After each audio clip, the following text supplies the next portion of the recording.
हाँ डायरेक्ट चलाओ।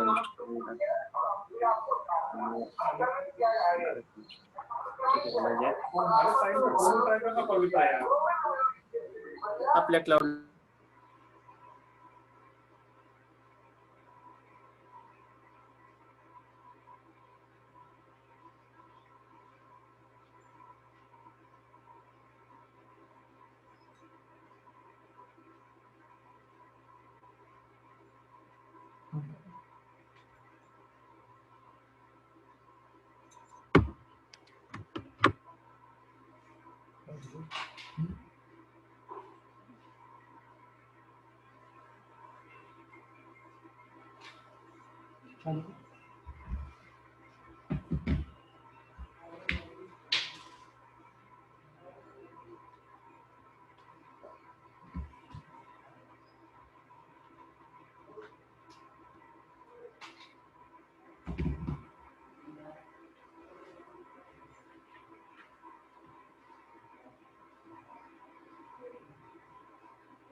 मोक्षमार्गस्य नेतारं वेत्तारं कर्मभूतां ज्ञातारं विश्वतत्त्वानां वन्दे तद्गुणोर्लब्धये।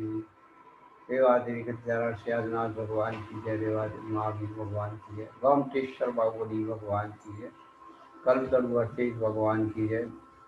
द्वादशांग वही जन्मानी माता की जय। ऋषि सदी के ब्रह्मचार्य चक्रवर्ती आचार्य सागर जी महाराज की जय। आचार्य श्रोमणी गुरुवर श्री सागर जी महाराज की जय। ज्ञान श्रोमणी आचार्य सागर जी महाराज की जय। तीन कमलाओं करोड़ महाराज धर्मानुरागी भव्यात्माओं, छठवां सातवां आठवां नौवां दसवां अध्याय सुनने के बाद हम अब प्रथम अध्याय में आए।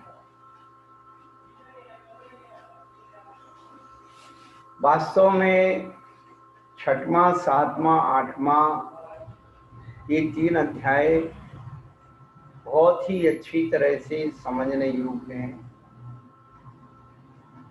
इनके ज्ञान होने से ही हम अपने अंदर के अध्याय को खोल सकते हैं।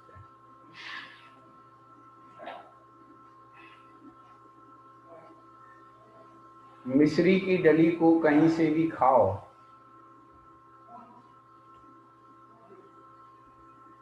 कैसे भी खाओ, खड़े होके खाओ, बैठ के खाओ, अंधेरे में खाओ, उजाले में खाओ, कैसे भी खाओ, उसका स्वाद मीठा ही होता है। ऐसे ही धर्म की बात हम कहीं से भी सुने,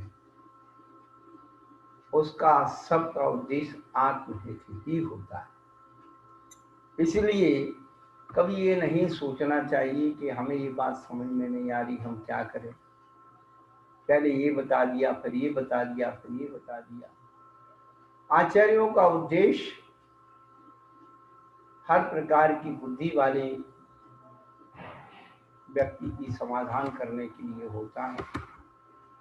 संक्षिप्त रुचि, मध्यम रुचि, विस्तार रुचि शिष्यों की अपेक्षा पूर्णताएं हुआ करती हैं। तो जो वास्तव में हमें समझना है वो तो है कर्मों का आश्रय और बंध।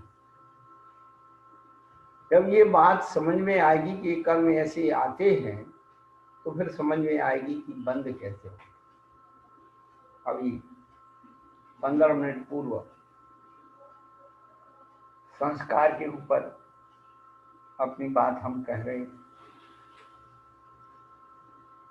आज राष्ट्रीय पर्व है, स्वतंत्रता दिवस है, और इतनी सी बात उसमें कि जो जीव परतंत्रता का अनुभव कर सकता है वही स्वतंत्र हो सकता है, और जो व्यक्ति अपने जीवन में परतंत्रता का अनुभव नहीं करता है वह स्वतंत्र नहीं, स्वच्छंद हो जाता है।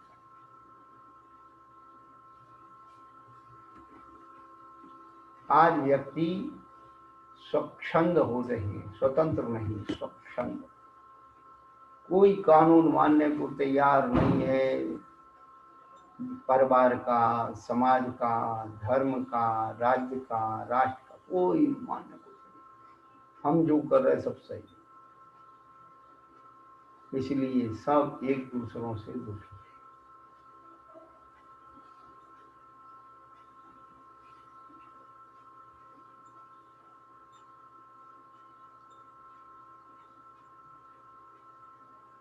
प्रथम अध्याय जब प्रारंभ हुआ तो उसकी भूमिका में उत्पादाचार्य ने लिखा कि भगवजीव आत्मा ने पूछा, भगवान आत्मा का हित क्या है? तो आचार्य भगवान ने कहा मोक्ष। शिष्य ने प्रश्न पुनः किया, प्रभु उस मोक्ष की प्राप्ति का उपाय क्या है? उन्होंने सम्यक दर्शन, सम्यक ज्ञान, सम्यक चारित्र, जिसे मोक्ष मार्ग कहा जाता है, वो इसकी प्राप्ति का उपाय। एक एक करके उनकी लक्षण बतलाए। हम लोग भी जिसको प्राप्त करना है वो निश्चय है, और जिस विधि से प्राप्त करना वो व्यवहार।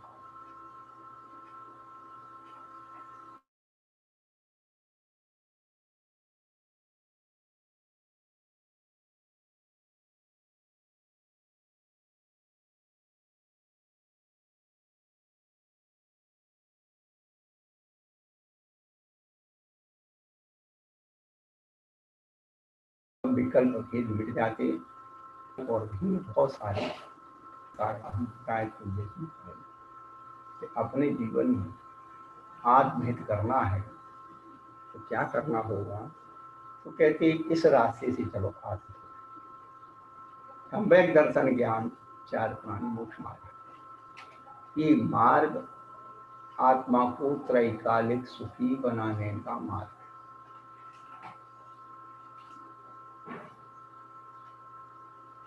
इसमें सबसे पहली सम्यक दर्शन है। तो सम्यक दर्शन क्या है? तत्वार्थ श्रद्धानु सम्यक। सम्यक तत्व, सम्यक अर्थ, ये सम्यक श्रद्धा, ये सम्यक दर्शन कहते हैं।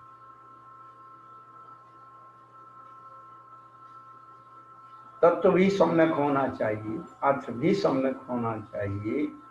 यदि आप कह रहे हैं कि मीठा तत्व है, वो कहाँ पाया जाता? बोले नीम में, तो अर्थ अलग हो गया। मीठा तत्व है, कहाँ पाया जाता है? गन्ने में या शक्कर में, तो वह अर्थ हो गया। तो तत्व और अर्थ की सहती बैठना चाहिए। तत्व कुछ है, अर्थ कुछ है, तो ये दोनों मिथ्या है। इसलिए आचार्य भगवंतों का जो कथन है, आचार्य भगवंत की रूपनाएं है, बड़ी आगम सम्मत, अनुभव सम्मत, काम चलाने के लिए नहीं। वस्तु का स्वरूप, स्वरूप भेद और स्वामी भेद, इस प्रक्रिया को समझना ही तत्वार्थ सूत्र को समझना। उसका स्वरूप समझें और उसका स्वामी समझें। हम स्वरूप कुछ बताते हैं, स्वरूप यानी तत्व, और स्वामी कुछ बताते हैं, यानी स्वामी यानी आप, तो हम भटक जाएंगे।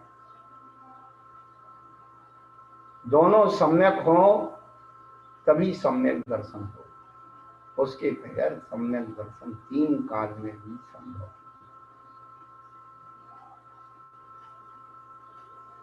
वह सम्यक दर्शन कैसे उत्पन्न होगा, हमें कैसे मिलेगा, कौन सा प्रयास करना पड़ेगा कि जो सम्यक दर्शन मिल जाए? तो उन्होंने कहा तन निसर्गा दधी गमात वाह। हम लोग उच्चारण में क्या कर देते हैं? तन्नी सर्गा दधी गमात वाह, ये उच्चारण है। उच्चारण भी हमें सही आना चाहिए। सबके पास अपनी पुस्तकें होंगी, आप रख लीजिए और उस प्रकार से उच्चारण करने की विधि को समझिए। तत् माने वह सम्यक दर्शन जिसका प्रकरण कर चल रहा है, तत्पद यहाँ सर्वनाम पद से रखा गया है। वह सम्यक दर्शन निसर्गात अधिगमात वा, निसर्गज अथवा अधिगमन के भेद से दो प्रकार का होता है।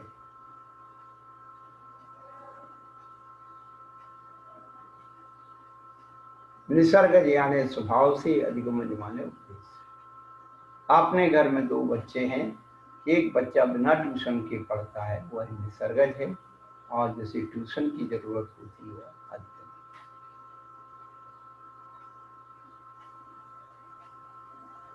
जो अपने आप से समझ रहा है वह निसर्गज है, और जो दूसरों की मार्फत समझ में रहा है वो अधिगमन। इतनी सी बात निसर्गज और अधिगमन। तो उन्होंने कहा तत्वार्थ श्रद्धानम सम्यक दर्शनम, आपने कहा तो, लेकिन ये कौन से तत्व हैं जिनके श्रद्धान करने से सम्यक दर्शन होता है?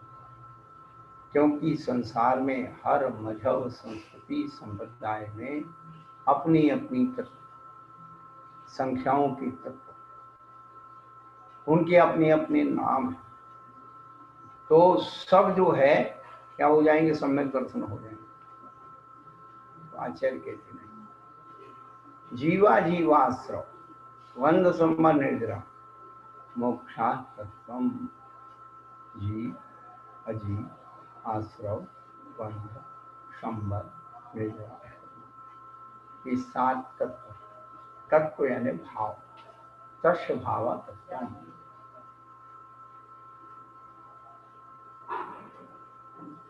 पिछले दिनों आपको इसे बताया था कि जीव को पहले क्यों रखा, अजीव को उसके बाद क्यों रखा, आश्रव को क्यों रखा, आश्रव बंध को उसके बाद, संबद्ध, निर्जरा, ये क्रम क्यों रखा? तो सभी तत्वों का फल जीव को मिलता है। अजीव जीव का भारी है। अजीव में जब जीव आसक्त होता तो आश्रव होता है, आश्रव पूर्वक बंध होता है, आश्रव पूर्वक में से संबर होती, संबर पूर्वक निर्जर, निर्जर पूर्वक। ये आचार्य भगवान ने ये बताया। तो कह तो दिया कि सात तत्वों का श्रद्धान करना, कि सात तत्व हैं, इनकी उपलब्धि करना, लेकिन हमने अभी बताया कि सब धर्मों के अपने अपने तत्व, तो सबका श्रद्धान क्या हो जाएगा? सम्यक दर्शन। सबके अपने अपने तत्व कैसे हैं, कैसे जाने कि यही सम्यक तत्व? उन्होंने अगला सूत्र बनाया, नाम स्थापना द्रव्य भाव तस् संन्यास।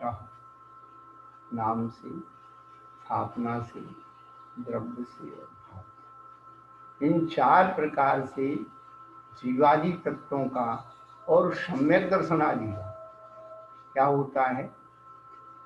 न्यास होता है। न्यास यानी निक्षेप। निक्षेप यानी चार तरह से समझना, बस।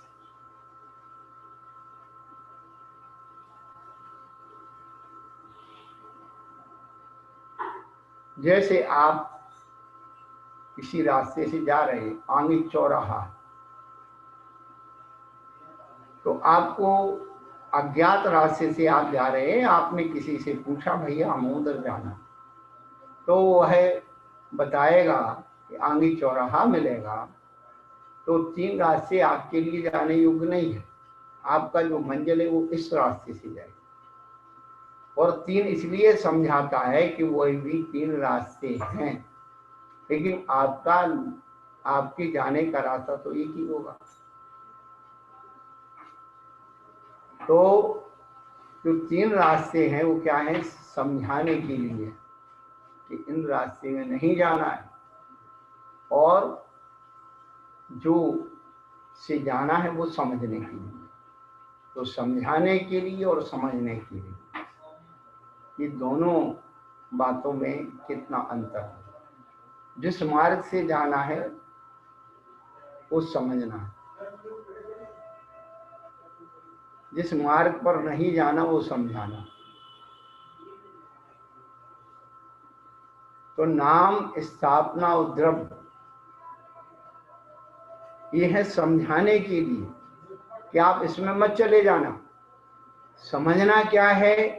तत्व, तत्व यानी भाव। नाम स्थापना द्रव्य और भाव, भाव यानी तत्व।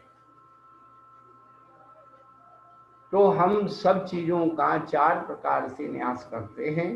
ये न्यास विधि बहुत ही महत्वपूर्ण है। यदि हम लोगों ने इसको समझ लिया तो आपको ये बताते सब दर्शन की ये मास्टर चाबी है।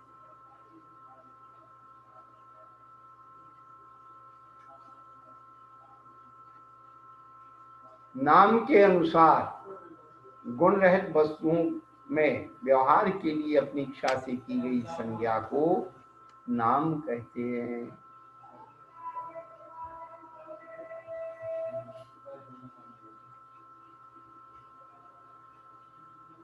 संज्ञा तो सही है, नाम तो सही है, लेकिन उसमें गुण नहीं है। संज्ञा के अनुसार गुण रहित वस्तु व्यवहार के लिए अपनी इच्छा से की गई संज्ञा को नाम कहते हैं। अब पेंसिल का नाम रख दिया हमने सम्यक दर्शन, तो ये पेंसिल सम्यक दर्शन थोड़ी हो।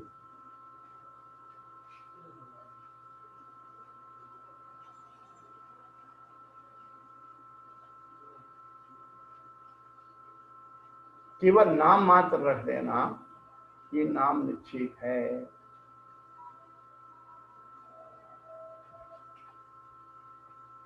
और काष्ठ कर्म, पुस्तक कर्म, चित्र कर्म और अक्ष निक्षेप आदि में वह यह है, इस प्रकार स्थापित करने को स्थापना कहते हैं। देखिए आप, वह यह है, वह कौन? जो था, जिसको हमने नहीं देखा,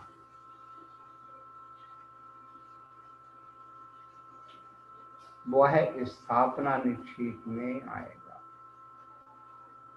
वह यह है,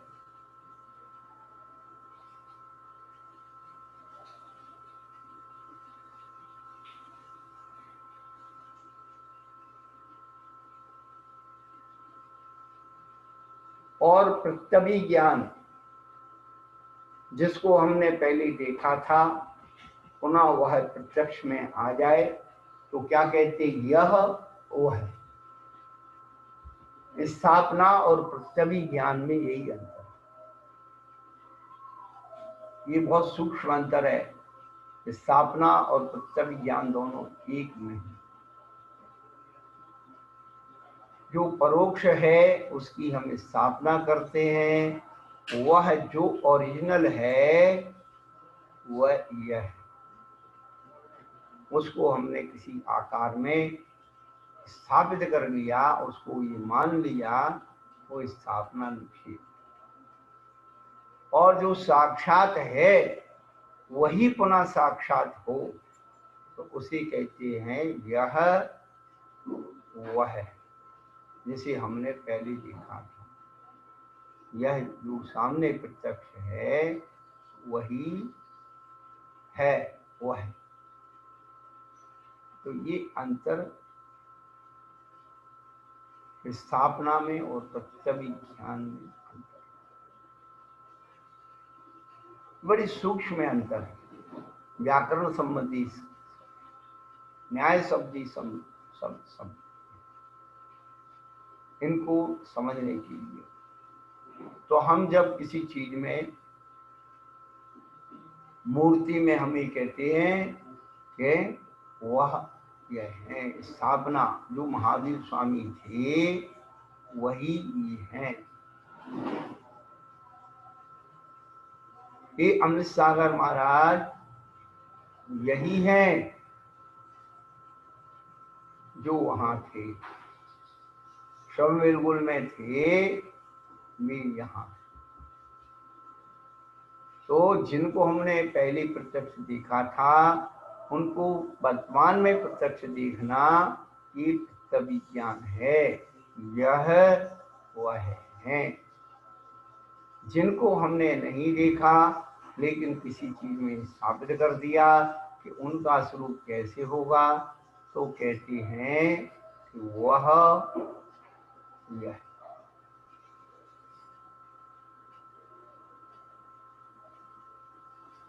कभी कभी अज्ञात व्यक्ति का स्केच बनाते हैं, वही देखने में कैसा लगता है, तो वो जो है ऐसा लगता है, वाह।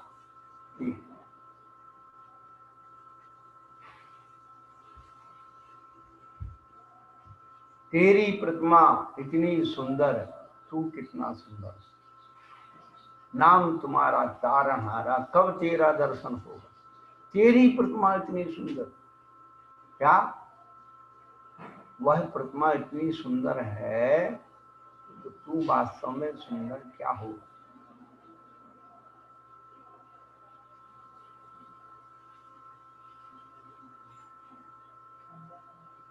गुणों के द्वारा प्राप्त हुआ था, गुणों को प्राप्त हो था या गुणों को प्राप्त करेगा होगा, उसे द्रव्य कहते हैं, जिसके अंदर त्रैकालिक शक्ति विद्यमान है। हुआ था, किया जाएगा, प्राप्त हुआ या होगा। तो भविष्य, भूत और भविष्य की शक्ति, भूत और भविष्य का गुणानुवाद करना द्रव्य। कोई चुनाव में खड़ा है, अभी जीता नहीं है, फिर दूसरे नेता कहना, या नेता होकर के बाद में उसका कार्यकाल पूरा हो गया फिर भी नेता कहना, ये द्रव्य। और भाव, वर्तमान पर्याय से युक्त द्रव्य को भाव कहते हैं। तो द्रव्य और भाव में अंतर क्या है, तो द्रव्य तो भूत और भविष्य की पर्याय को डील करता है और भाव जो है केवल वर्तमान को कहता है, वो भाव। इस प्रकार से नाम, स्थापना, द्रव्य और भाव की बात कही। अब यहां पर विशेष बात बताई, इसको घटाया नाम, स्थापना, द्रव्य और भाव।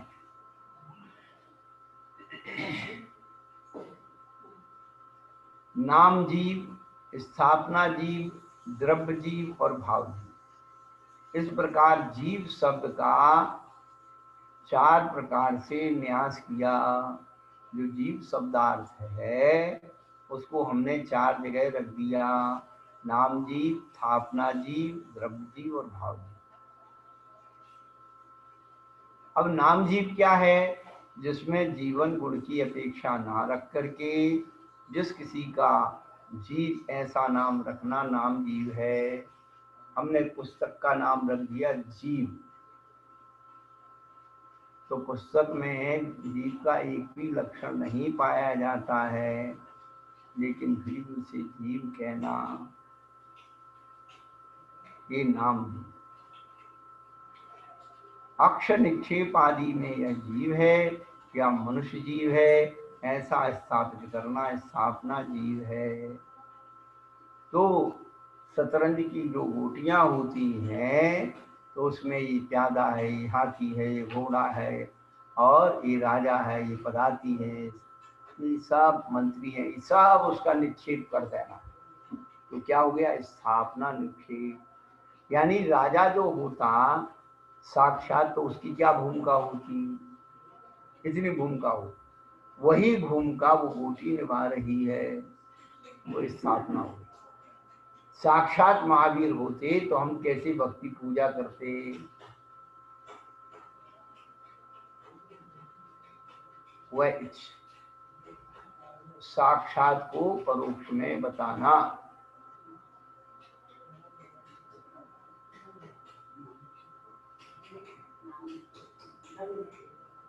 स्थापना है। हाँ, तो ये जो है राजा तो है नहीं, एक गोटी रखी उसकी जगह पर, तो उस गोटी को राजा के अधिकार दे दिए, तो वो क्या हो गया? स्थापना। और जो साक्षात राजा होगा, क्या राजा था? वो द्रव्य है। और जो बिल्कुल साक्षात विद्यमान है वर्तमान में, राजा पर्याय से संयुक्त है, वह भाव है। यहाँ पर जो है तो अक्षादि निक्षेप के द्वारा यह जीव है या मनुष्य जीव है ऐसा स्थापित करना, स्थापना जीव है। तो नाम और स्थापना दो भाव हो गए, लेकिन द्रव्य जीव के दो भेद हैं। देखिए आप शब्द की पकड़ पकड़िए आप, जीव द्रव्य और द्रव्य जीव। यदि हम जीव द्रव्य लगाएंगे, जीव द्रव्य, तो वहां दो भेद होते हैं, संसारी और मुक्त। और यहाँ द्रव्य जीव बता रहे हैं। अब ये पकड़ने वाली बात है कि शब्द को आगे पीछे रख दिया, तो जो द्रव्य जीव है उसके दो भेद हैं, आगम द्रव्य जीव और नो आगम द्रव्य जीव। मोहित, वो पेंसिल वो कहाँ है? बोर्ड।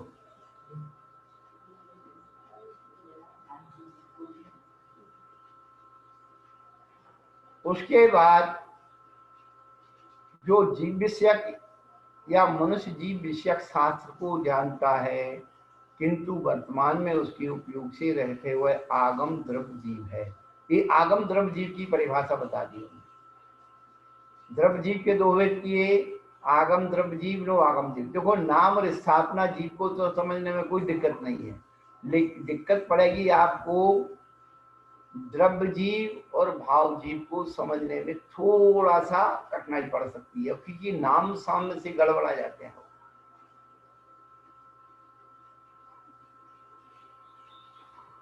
तो जो जीव विषयक या मनुष्य जीव के विषय को, शास्त्र को जानता है, जानता तो है लेकिन वो उपयोग से रहता है, वह आगम द्रव्य जीव है।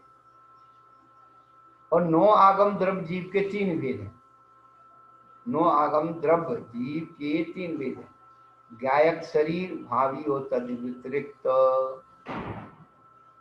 ज्ञाता के शरीर को ज्ञायक शरीर कहते हैं, जो त्रैकाल गोचर होता है वो ज्ञायक। जीवन सामान्य की अपेक्षा नो आगम भावी जीव, यह भेद नहीं है। ज्ञायक शरीर के बारे में बता दिया, परंतु जैसे नो आगम ज्ञायक शरीर, नो आगम द्रव्य जीव के तीन भेद किए, तो नो आगम ज्ञायक शरीर और नो आगम भावी शरीर और नो आगम तद व्यतिरिक्त।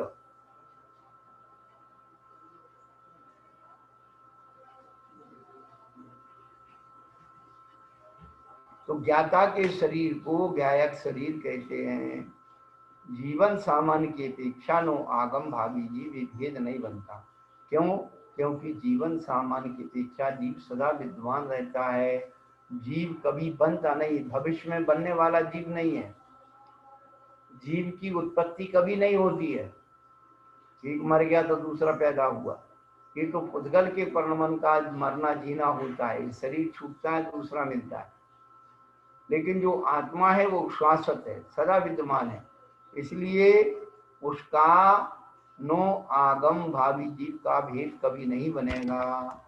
लेकिन आचार्य कहते समझना है तो बन सकता है। कैसे? पर्याय से नहीं की अपेक्षा नो आगम भावी जीव भेद बन जाएगा, क्योंकि जो जीव दूसरी गति में विद्यमान है, वह जब मनुष्य भव को प्राप्त करने के सम्मुख होगा, तब वह मनुष्य भावी जीव कहलाएगा।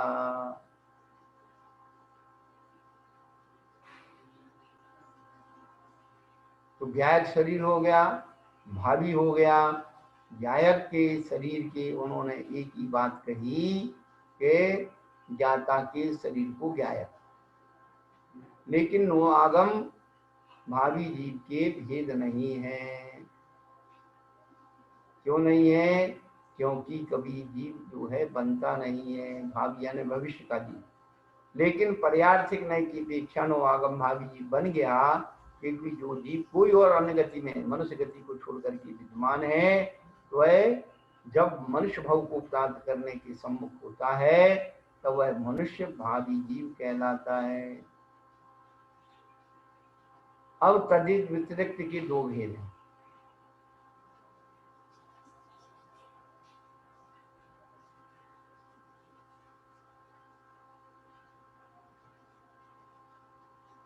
कर्म और नौकर्म। कर्म जो है ज्ञाना वर्णादि 8 कर्म, और 9 कर्म क्या है? 3 शरीर 6 पर्याप्ति, ये 9 कर्म। ये तद व्यतिरिक्त के दो भेद। ये सब 9 आगम द्रव्य जीव के 3 भेद किए थे, उसके सारे उत्तर भेद बताए। अब आ गया भाव जीव के 2 भेद। भाव जीव के भी 2 भेद हैं। कौन से? आगम भाव जीव और 9 आगम भाव जीव। इसमें से जो आत्मा जीव विषयक शास्त्र को जानता है और उसके उपयोग से युक्त है, वह क्या है? वह मनुष्य विषयक जीव विषयक शास्त्र को जानता है और उसके उपयोग से युक्त है, वह आगम भाव जीव है। आगम द्रव्य जीव और आगम भाव जीव, पहले 2 भेद कर लो। आगम द्रव्य जीव और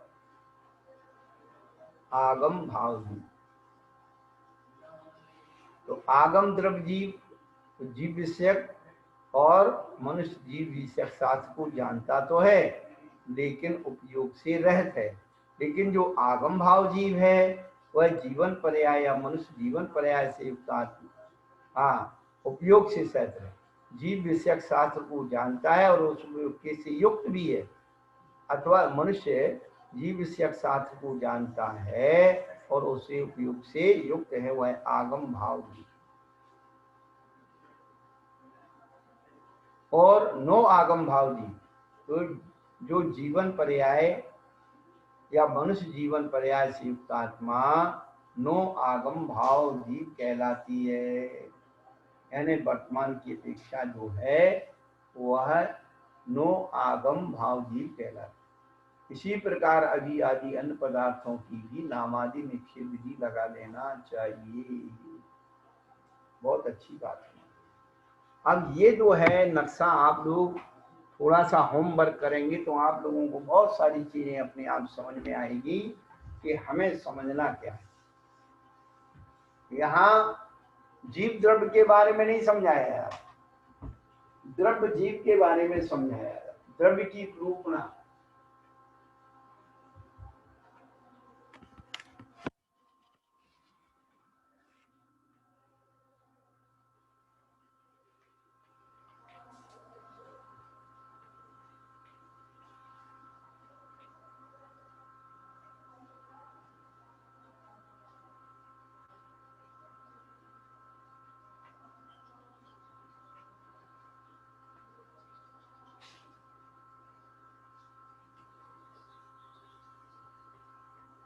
तो ये नाम स्थापना तो बता दिया कि नाम जिसमें गुण क्रिया नहीं है, केवल नाम से कहना। स्थापना में हमने उसके गुणों को स्थापन कर दिया, जैसा वो था वैसा ही इसको मान लिया। लेकिन द्रव्य के 2 भेद किए। द्रव्य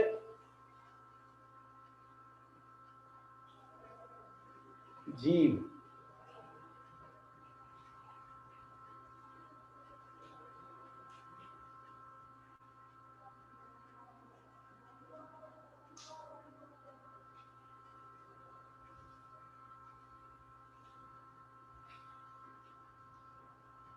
द्रव्य जीव के 2 भेद किए। आगम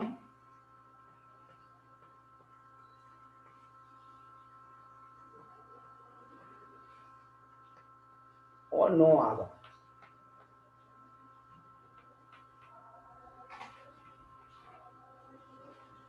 अब इसमें जो है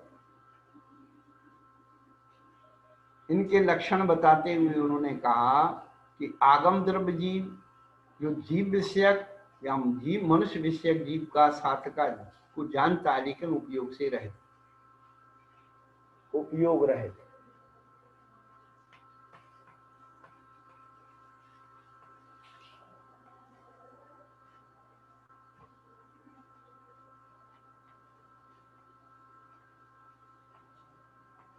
जानते हुए भी उपयोग रहित है, वो आगम द्रव्य जीव है। अब 9 आगम द्रव्य जीव के उन्होंने 3 भेद कर दिए।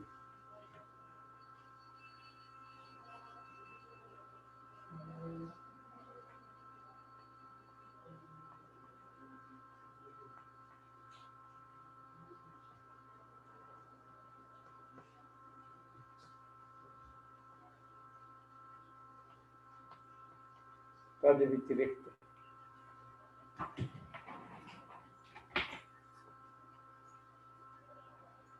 तो ज्ञाता के शरीर को ज्ञायक शरीर कहते हैं, या जो आगम आदि को जानता है उसके शरीर को ज्ञायक शरीर कहते हैं।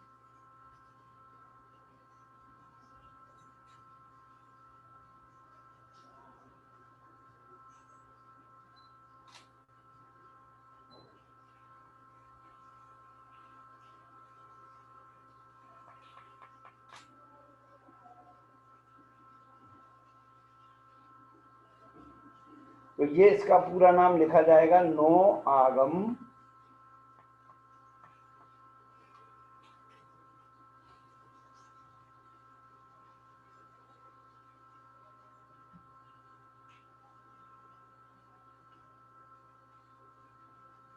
गायक शरीर। ये पूरा 9 आगम भावी जीव, 9 आगम शब्द इन तीनों के साथ जुड़ेगा।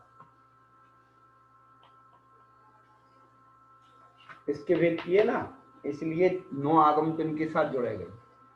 अब जो 9 आगम भावी जीव है तो ये कहते हैं इसका भेद नहीं बनता, क्योंकि भविष्य में कोई बनने वाला जीव नहीं है, जीव की उत्पत्ति कभी होती ही नहीं है, इसलिए 9 आगम भावी जीव नहीं बनेगा। लेकिन आचार्य कहते पर्यायिक दृष्टि से बन सकता है। कोई अन्य शरीर में जीव है, अन्य गति में जीव है और मनुष्य गति उसने बांध ली है, तो भावी जैसे भविष्य के भगवान कहते हैं ना, भविष्य में होने वाले, अभी वो नरकों में है फिर भी उनको कहते भविष्य में होने वाले। चलो कोई बात नहीं, बैठो।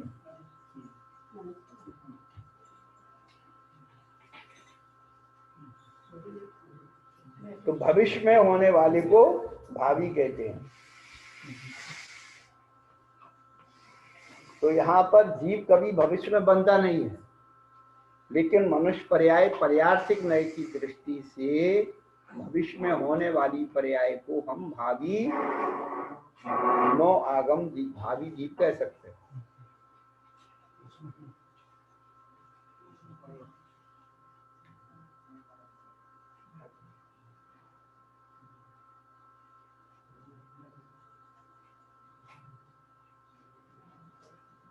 तद व्यतिरिक्त के 2 भेद हैं। तद व्यतिरिक्त के कर्म और 9 कर्म। तो ज्ञानावरणादि 8 कर्म हैं और ये 6 पर्याप्ति 3 शरीर 9 कर्म, और ये 8 ज्ञानावरणादि, ये सब जो है ये किसके भेद हैं? तद व्यतिरिक्त 9 आगम के भेद हैं।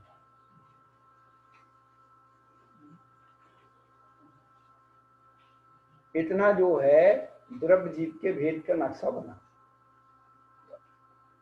नाम स्थापना में कुछ नहीं।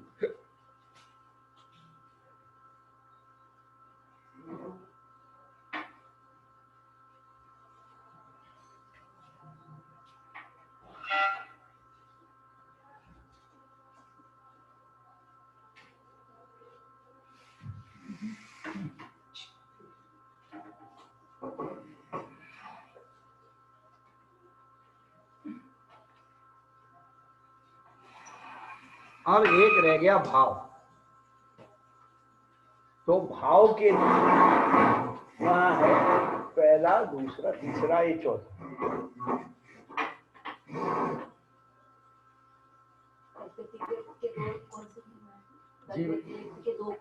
कर्म नो कर्म, ये दो। तो कर्म क्या है? 8 ज्ञान वर्णादि 8 कर्म जो है, और 6 पर्याप्ति 3 शरीर 9 कर्म।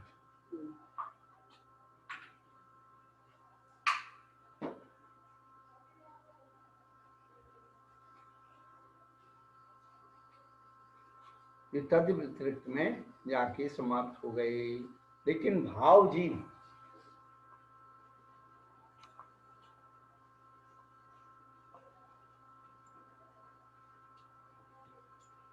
जिसमें वास्तव रूप से जीव है, वो भाव जीव है। उसके दो हित किए, आगम भाव जीव और नो आगम भाव जीव। बस समझना यहां तक है। तो आगम भाव जीव कौन है?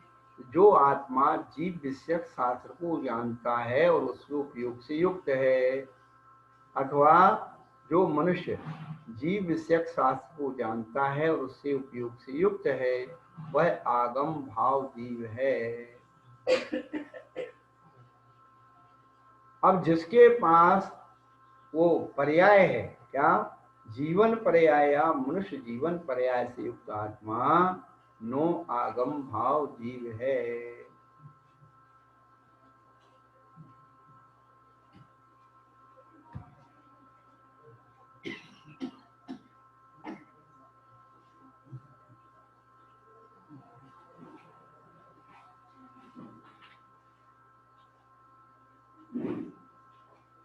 जो वर्तमान की पर्याय से युक्त है वही आगम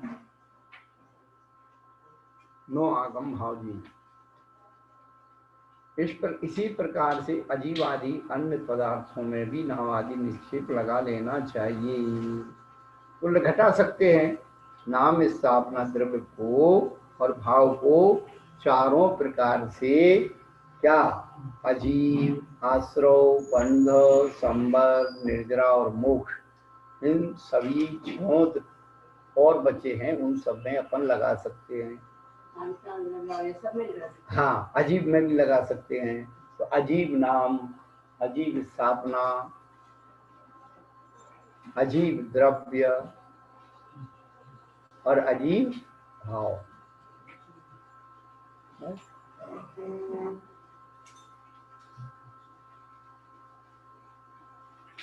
आश्रव नाम स्थापना।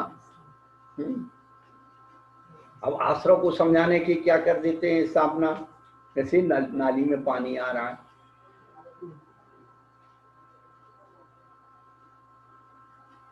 उसके प्रतीक रूप में उसे समझाना, वो स्थापना हो गई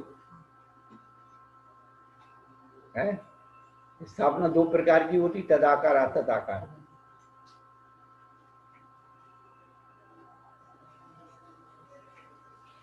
और अजीब का नो जो द्रव्य है वो कौन सा है? भूत और भविष्य का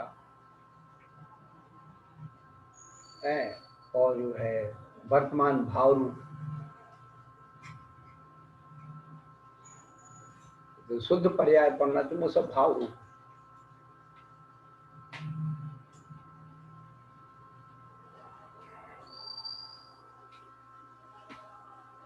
शंका, निक्षेप विधि का कथन किस लिए किया जाता है? समाधान, अप्रकृति का निराकरण करने के लिए और प्रकृति का निरूपण करने के लिए इसका कथन किया जाता है। तात्पर्य यह है कि प्रकृति में किस शब्द का क्या अर्थ है, निक्षेप विधि के द्वारा विस्तार से संबतलाया जाता है। तो यहाँ पर एक बात अच्छी दी हमने, प्रारंभ में भी समझाई कि निक्षेप विधि की आवश्यकता क्यों है। तो कहते हैं आप प्रकृति का निराकरण करने के लिए और प्रकृति का निरूपण करने के लिए कथन किया जाता है। यानी निषेध और विधि। तो हमने अभी समझाया था कि 4 रास्ते जा रहे हैं, आप चौराहे पर पहुंच गए हैं, तो इस रास्ते नहीं जाना, इस रास्ते नहीं जाना, इस रास्ते नहीं जाना। नाम स्थापना उद्रव ये है समझाने के लिए कि यहाँ नहीं जाना। जो भाव रूप है वही तत्व है, वही जीव तत्व है। जो भाव रूप, अजीब कौन है? जिसके अंदर जीवन पर्याय नहीं है वही अजीब है, वही अजीब तत्व है। वैसे तो आदमी का नाम भी अजीब रख देंगे, अजीब लाल। क्यों भाई?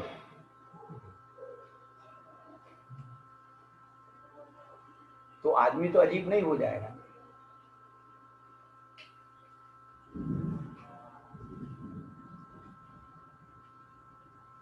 तो ये नाम स्थापना द्रव्य भाव में चारों में हमें समझना क्या है? तो इतनी सी बात समझना है कि वस्तु स्वरूप को जब हम समझते हैं तो नाम स्थापना द्रव्य और भाव चार प्रकार से न्यास करते हैं और उसमें तीन प्रकार को अपन गौण कर देते हैं और जो भाव रूप होता है वही तत्व कहलाता है। चाहे वो जीव हो, चाहे अजीव हो, चाहे आश्रय हो, चाहे संवर हो, बंध हो, संवर हो, निद्रा, मोक्ष। समझना हमें तत्व को है और समझाना जो है तत्व के अतिरिक्त जो भी चीजें हैं वो उनको समझाना है। भाई इसमें मत पड़ जाना, नाम को मत मान लेना, स्थापना को मत मान लेना, द्रव्य को मत मान लेना। तो इसीलिए उन्होंने कहा आप प्रकृति के निराकरण करने के लिए, आप प्रकृत माने जिसका प्रसंग नहीं है वो आप प्रकृत कहलाता है। तो प्रकृति यानी जिसका प्रसंग है वो प्रकृत कहलाता है। देख लो, जिसका प्रसंग हो प्रकृत कहलाता है और जिसका प्रसंग नहीं है उसको हटाने के लिए आप अप्रकृत।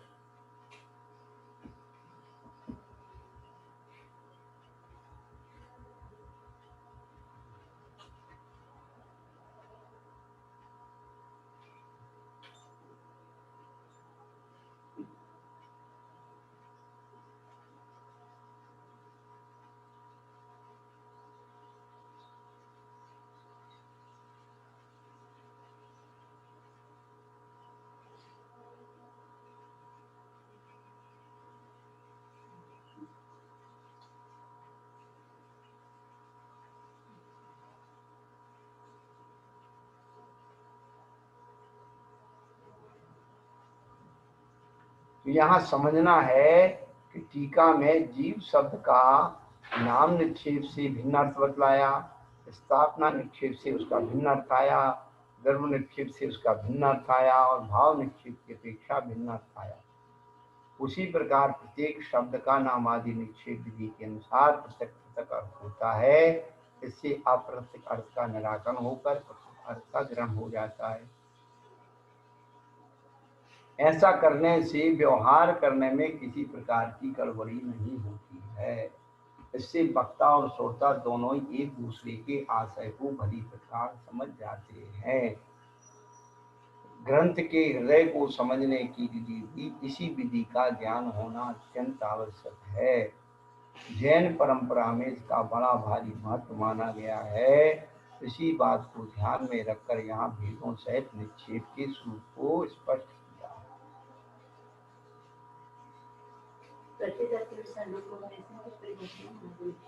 जी प्रत्येक अर्थ के अनुसार लोक व्यवहार ऐसे कुछ परिभाषा है निक्षेप की। हाँ, इसी टाइप की कुछ आदत करनी, इसी टाइप की कुछ परिभाषा है लोक हाँ, व्यवहार। हाँ। तो जो है ये जो है सम्यक ज्ञान का कथन होने से नाम स्थापना द्रव्य भी और भाव भी सम्यक होना चाहिए। है मिथ्या स्थापना, मिथ्या द्रव्य और मिथ्या भाव, ये क्या है? इनको भी अपन समझ लें। मिथ्या नाम, अब किसी का गब्बू डब्बू नाम रख दिया। अब गब्बू डब्बू का कोई अर्थ करता है? जो कोई पहले से चीज है ही नहीं उसको कुछ कहना तो गब्बू डब्बू सब्बू करना है, तो ये जो है मिथ्या नाम। नाम भी हो, सम्यक हो, आगम सम्मत हो वही नाम है। नाम में भी सम्यक नाम है। हाँ, अब महावीर को तुम हारवीर कहने लगो तो उनके नाम का विपर्यास हो गया, मिथ्या हो गया। तो गुणों के अनुसार भी नाम करना वह क्या है, नाम निश्चित, सम्यक नाम निश्चित है। और गुणों के अनुसार बिना नाम कर देना, अबू डब्बू कब्बू रख देना, इसका कोई अर्थ नहीं निकलता, वो मिथ्या नाम निश्चित है? अपने इष्ट प्रभु परमात्मा की फोटो रखना, मूर्ति बनाना, ये सब क्या है, सम्यक नाम निक्षेप है। तो जिसका कोई अस्तित्व नहीं है, आगम में कहीं मिलता नहीं है, काल्पनिक देवी देवताओं का आकार प्रकार बना देना, ये मिथ्या स्थापना निक्षेप है। जिस द्रव्य का पहले अस्तित्व नहीं था ना होगा, उसको कहना मिथ्या द्रव्य निक्षेप है।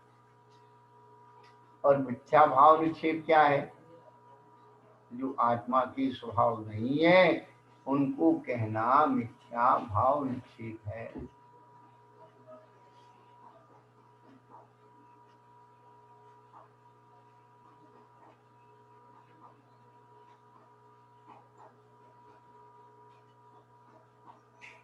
अब आगे एक बहुत अच्छी बात बता, अपनी दुकान पर 4 प्रकार के ग्राहक आते हैं।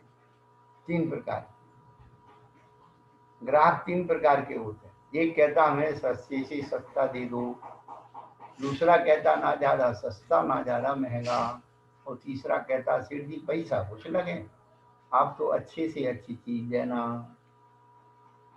ऐसे ही आचार्यों के सामने 3 प्रकार के शिष्य होते हैं। जिनको समय नहीं है वो कहते संक्षेप में समझा दो महाराज, कि दुनिया भर की रामायण हमें नहीं समझना, हमारे समझ में नहीं आता, तो शॉर्टकट में बताओ।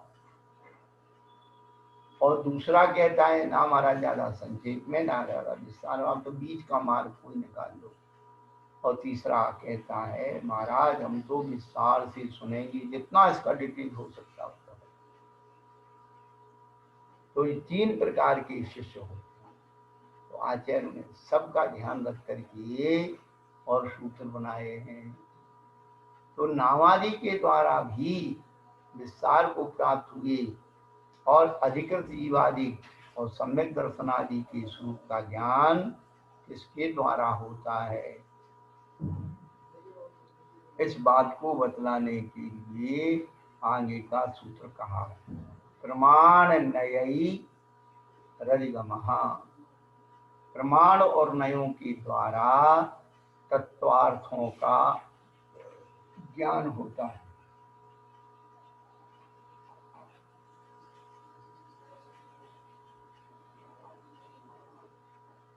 जिन जीवादि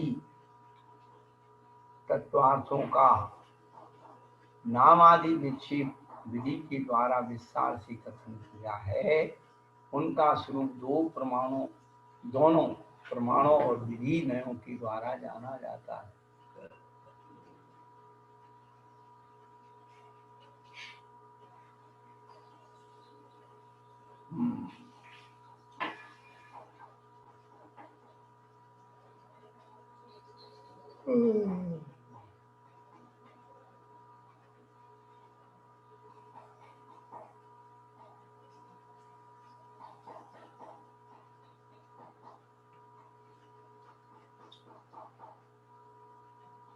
तो ये प्रमाण और नयों के द्वारा जीवादि तत्वार्थों का ज्ञान होता है। तो ये संक्षेप रूपी शिष्य के लिए बताया। अब इसमें 2 शब्द हैं, एक प्रमाण और दूसरा नय। तो प्रमाण किसे कहते हैं और नय किसे कहते हैं, भेद तो बाद में समझ लेंगे, लेकिन प्रमाण का मतलब क्या है। तो आचार्य कहते हैं जो पहली बार कहा जाए वो प्रमाण है।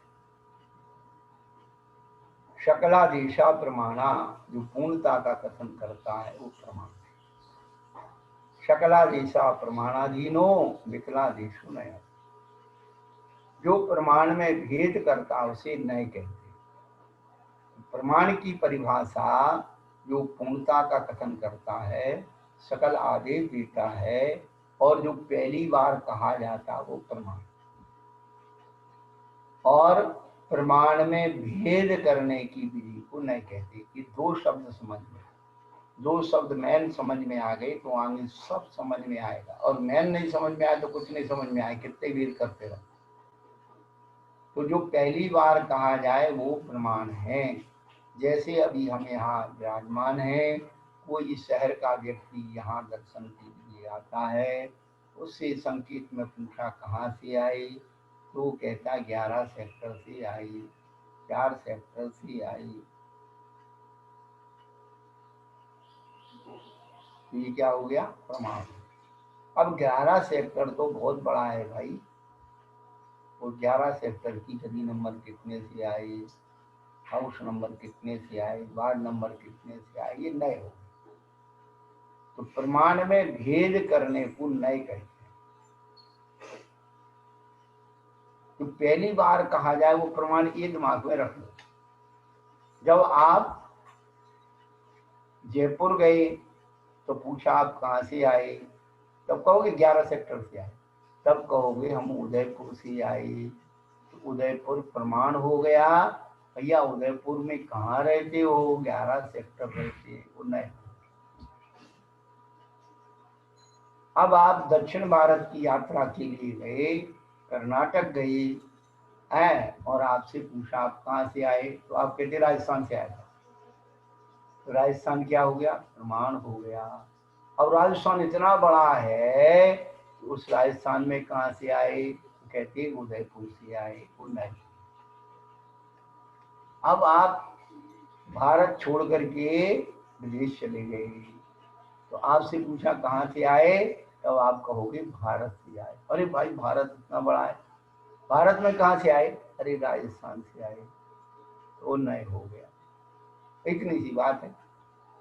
जो पहली बार कहा जाए वो प्रमाण, और प्रमाण में भेद किया जाए उसका नय है। ये पहले दो बातें आप समझ लो, ध्यान में रख लो, फिर आगे उसकी विशेष विशेष भेद अपन करते जाएंगे। तो प्रमाण दो प्रकार से, स्वार्थ और परार्थ। शुद्ध ज्ञान को छोड़कर शेष सब ज्ञान स्वार्थ प्रमाण है। परंतु शुद्ध ज्ञान स्वार्थ और परार्थ दोनों प्रकार का होता है।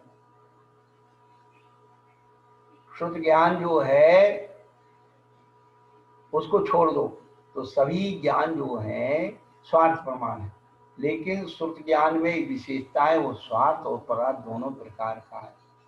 ज्ञानात्मक प्रमाण को स्वार्थ प्रमाण कहते हैं, और वचनात्मक प्रमाण परार्थ प्रमाण कहलाता है।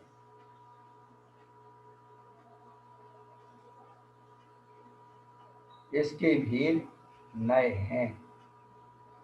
क्या? इसके भेद किसके? स्वार्थ और परार्थ प्रमाण, ये दो भेद किए, लेकिन जो वचनात्मक परार्थ प्रमाण है इनके भेद नए हैं।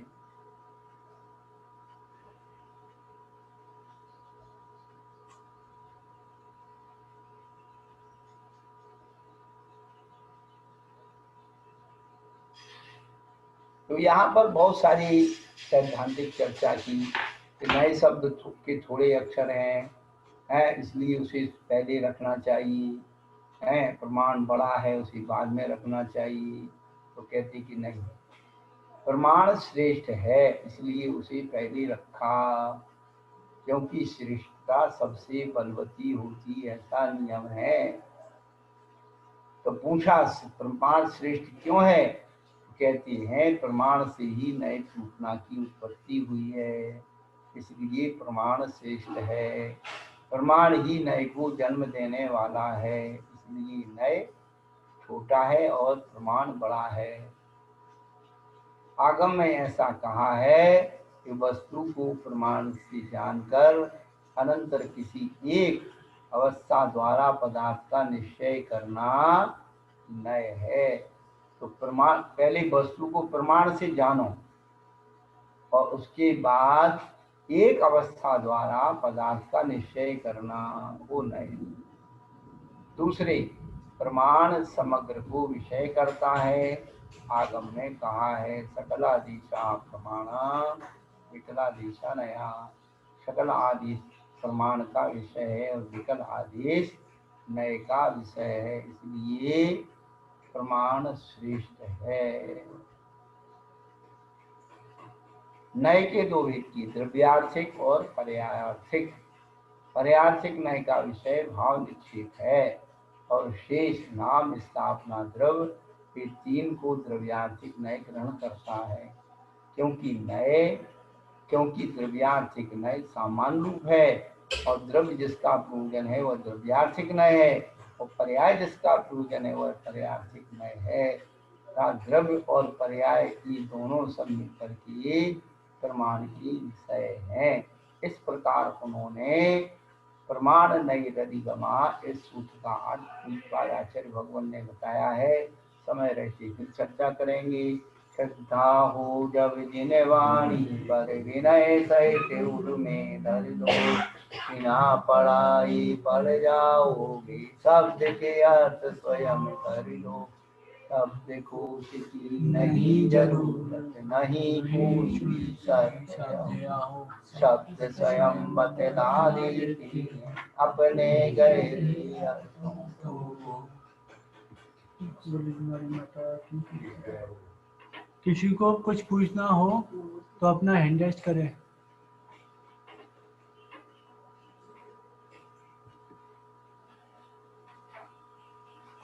वो देखो कौन पूछ रहा है, कौन पूछ रही है, कौन?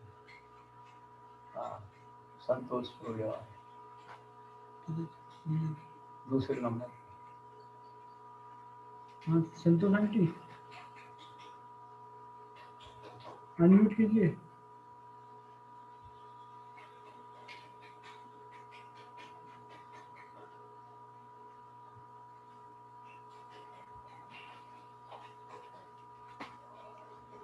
अब कोई करे नहीं रहा तो क्या करें?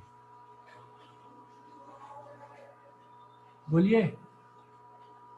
ये सब और वो खुला नहीं mic. Santosh aunty mic on कीजिए।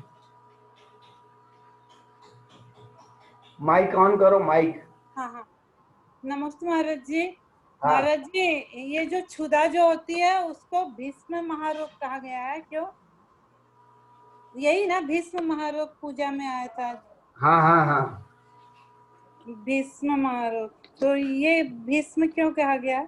जब भीष्म बड़ा होता है इससे।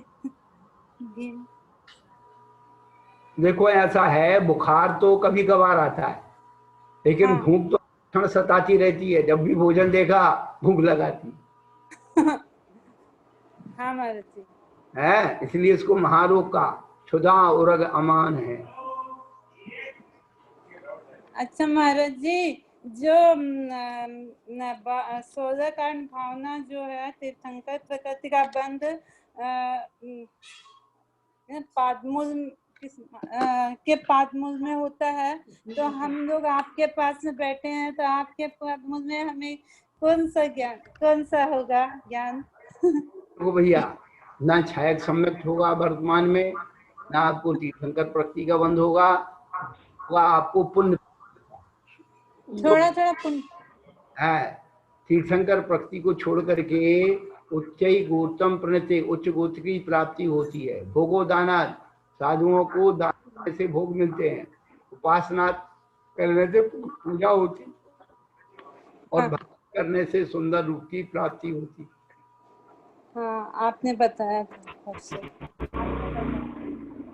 और महाराज जी क्या था ऋजुगति और लोकांतस्कर, मैं अभी तैयारी करती हूँ। हाँ चलो महाराज जी से भट्ट बोला। डॉक्टर साहब अपना कैमरा खोलिए या बोलिए। हाँ खुला कैमरा।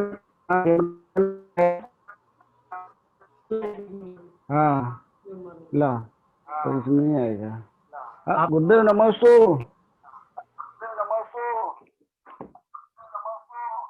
गुरुदेव मेरे प्रश्न यह है कि पदार्थ प्रमाण और स्वार्थ प्रमाण जो बताए गुरुदेव, तो एक बार वापस बताएं गुरुदेव। प्रमाण हाँ, परार्थ प्रमाण और स्वार्थ प्रमाण, ये दो भेद बताए गुरुदेव आपने प्रमाण के। इसको हाँ। थोड़ा एक बार और स्पष्ट करें गुरुदेव। नमस्ते। तो जो स्वार्थ प्रमाण है, हाँ,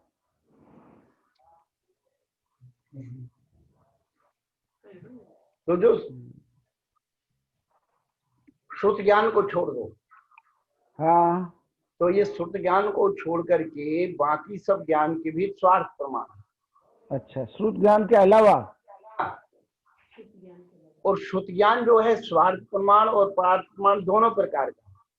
अच्छा, तो जो स्वार्थ और परमार्थ क्यों कहते हैं, तो ज्ञानात्मक प्रमाण को स्वार्थ प्रमाण कहते हैं अच्छा, और वचनात्मक प्रमाण को परार्थ प्रमाण कहते हैं।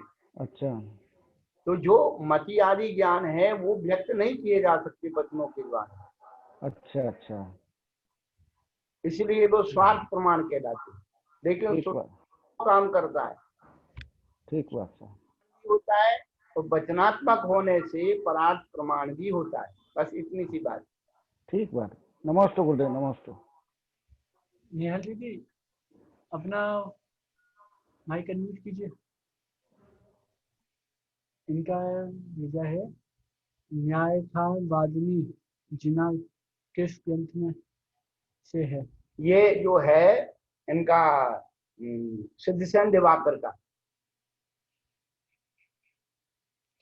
सन्मति तर्क का शायद श्लोक है। देशना जी अपना माइक अनम्यूट करो। नमस्ते महाराज जी। हाँ, महाराज ये जो आपने बताया इस तरीके से मैंने बनाया, ये सही है? अभी शांति से देखना पड़ेगा, बाद में बताना। फोटो भेज देना। मालेश जी हाँ। अपना माइक अनम्यूट कीजिए। माइक अनम्यूट करो, आवाज नहीं आ रही।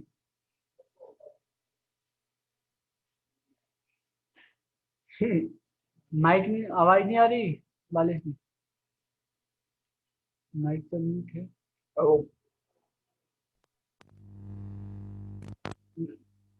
ईयरफोन कनेक्ट नहीं है अच्छे से, ईयरफोन कनेक्ट करो। संतोष जी प्रियवाद। हाँ, नमोस्तु महाराज जी।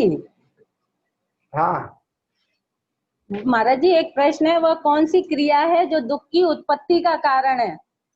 अरे तो सब संसार की सारी क्रियाएं अशुभ की कारण है। अशुभ अशुभ कर्म, अशुभ क्रियाएं। क्रियाएं कौन सी क्रिया लिखे महाराज जी? है कौन अशुभ सी क्रिया? के कारण है। अशुभ क्रियाएं। हाँ महाराज जी। अशुभ क्रिया। अच्छा अच्छा, ठीक है महाराज जी। और महाराज नमस्ते महाराज जी। बालेश जी बोलिए, अपने माइक अनम्यूट करो। ईयरफोन निकाल दो, ईयरफोन निकाल दो, कनेक्ट नहीं हो रहा। ईयरफोन निकाल। अरे वो कुछ नहीं करती है, छोड़ो, समय बर्बाद। और किसी का प्रश्न? चलो बंद कर दो।